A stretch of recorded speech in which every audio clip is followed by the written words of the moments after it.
Chapter 1. The Significance of Ancient Indian History. The study of ancient Indian history is important for several reasons. It tells us how, when, and where people developed the earliest cultures in India, how they began undertaking agriculture and stock raising, which made life secure and settled. It shows how the ancient Indians discovered and utilized natural resources and how they created the means for their livelihood. We get an idea of how the ancient inhabitants made arrangements for food, shelter, and transport, and learn how they took to farming, spinning, weaving, metalworking, and the like, how they cleared forests, founded villages, cities, and eventually large kingdoms. People are not considered civilized unless they know how to write. The different forms of writing prevalent in India today are all derived from the ancient scripts. This is also true of the languages that we speak today. The languages we use have roots in ancient times and have developed through the ages. Unity in diversity. Ancient Indian history is interesting because many races and tribes intermingled in early India. The pre-Aryans, the Indo-Aryans, the Greeks, the Scythians, the Hunas, the Turks, and others made India their home. Each ethnic group contributed its might to the evolution of the Indian social system, art and architecture, language and literature. All these peoples and their culture traits commingled so inextricably that currently they can be clearly identified in their original form. A remarkable feature of ancient Indian culture has been the commingling of cultural elements from the north and south and from the east and west. The Aryan elements are equated with the Vedic and Puranic culture of the north and the pre-Aryan with the Dravidians and Tamil culture of the south. However, many Munda, Dravidian, and other non-Sanskrit terms occur in the Vedic text ascribed to 1500 to 500 BC. They indicate ideas, institutions, products, and settlements associated with Peninsula and non-Vedic India. Similarly, many Pali and Sanskrit terms signifies ideas and institutions developed in the Gangetic plains appear in the earliest Tamil text called the Sangam literature, which is roughly used for the period 300 BC to AD 600. The eastern region inhabited by the pre-Aryan tribals made its own contribution. The people of this area spoke the Munda or Kolarin languages, several terms that signifies the use of cotton, navigation, digging stick, etc. in the Indo-Aryan languages have been traced to the Munda languages by linguistics. Although there are many Munda pockets in Chota Nagpur Plateau, the remnants of Munda culture in the Indo-Aryan culture are fairly strong. Many Dravidian terms too are to be found in the Indo-Aryan languages.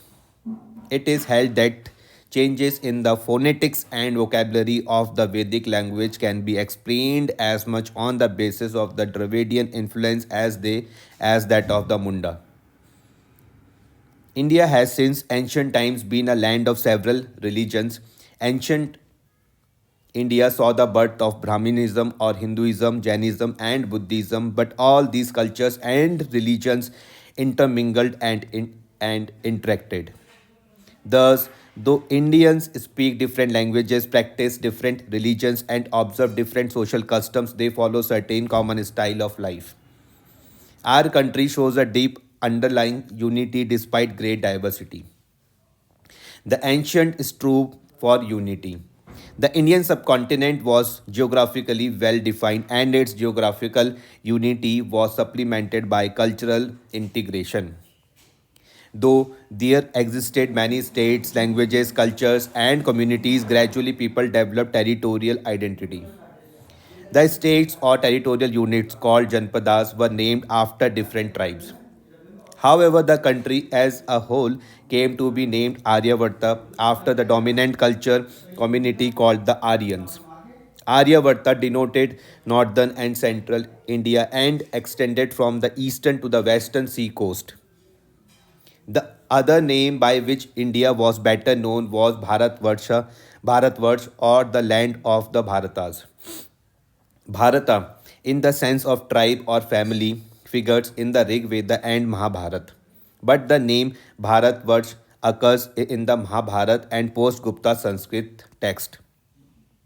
This name was applied to one of the nine divisions of the earth, and in the post Gupta period, it denoted India. The term Bharti or an inhabitant of India occurs in post Gupta text. Iranian inscriptions are important for the origin of the term Hindu. The term Hindu occurs in the inscription of 5th 6th centuries BC. It is derived from the Sanskrit term Sindhu. Linguistically, S becomes H in Iranian. The Iranian inscription first mentioned Hindu as a district on the Indus. Therefore, in the earliest stage, the term Hindu means a territorial unit. It neither indicates a religion nor a community. Our ancient poets, philosophers, and writers viewed the country as an integral unit. They spoke of the land stretching from the Himalayas to the sea as the proper domain of a single universal monarch. The kings who tried to establish their authority from the Himalayas to Cape Comorin and from the valley of the Brahmaputra in the east to the land beyond the Indus in the west were universally praised. They were called Chakravartis. This form of political unity was attained at least twice in ancient times. In the 3rd century BC, Ashoka extended his empire over the whole of India, bearing the extreme south. His inscriptions are scattered across a major part of the Indo Pakistan subcontinent and even in Afghanistan. Again, in the 4th century AD, Samudragupta carried his victorious arms from the Ganga to the borders of the Tamil land. In the 7th century, the Chalukya king Pulakeshin defeated Harshvardhana, who was called the Lord of the whole of North India. Despite the lack of political unity, political formations all over India assumed more or less a single form. The idea that India constituted one single geographical unit persisted in the minds of the conquerors and cultural leaders.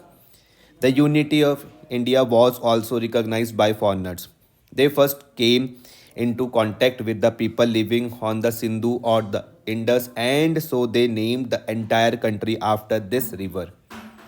The word Hind or Hindu is derived from the Sanskrit term Sindhu, and on the same basis, the country became known as India, which is very close to the Greek term for it.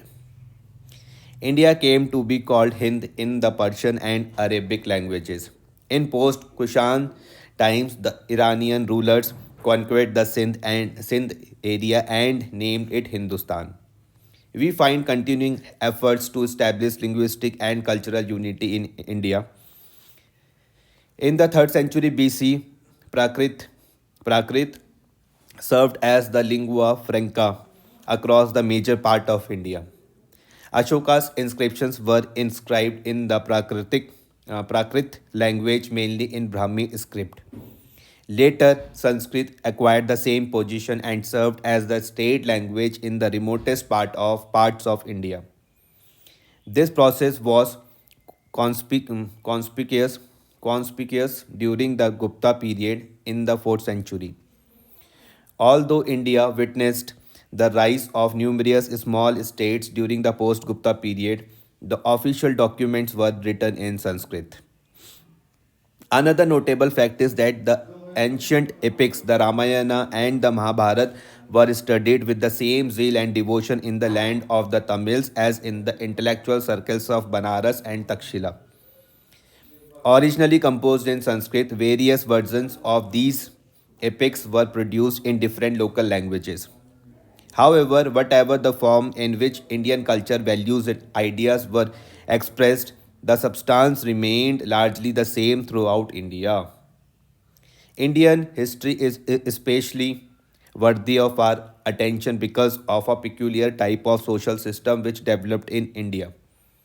In North India, the Varna caste system developed, which eventually spread throughout the country and influenced even the Christians and the Muslims. Even converts to Christianity and Islam continued to follow some of their old caste practices of Hinduism. The relevance of the past to the present. The study of India's past assumes spatial significance in the context of the problems we currently face. Some people clamor for the restoration of ancient culture and civilization, and a substantial number are sentimentally swayed by what they consider to be the past glories of India. This is different from a concern for the preservation of ancient heritage in art and architecture. What they really want to bring back is the old pattern of society and culture. This demands a clear and correct understanding of the past. There is no doubt that Indians of old made remarkable progress in a variety of fields, but these advances alone cannot enable us to compete with the achievements of modern science and technology. We cannot ignore the fact that ancient Indian society was marked by gross social injustice. The lower orders, particularly the Shudras and untouchables, were encumbered with disabilities which are shocking to the modern minds. Similarly, law and custom discriminate against women in favor of men. The restoration of the old way of life will naturally revive and strengthen all these inequities. The success of the ancient in surmounting the difficulties presented by nature and human factors can build our hope and confidence in the future, but any attempt to bring back the past will mean a perpetuation of the social inequity that afflicted, afflicted India. All this makes it essential for us to understand what the past means. We have many survivals of ancient, medieval, and later sometimes persisting in the present. The old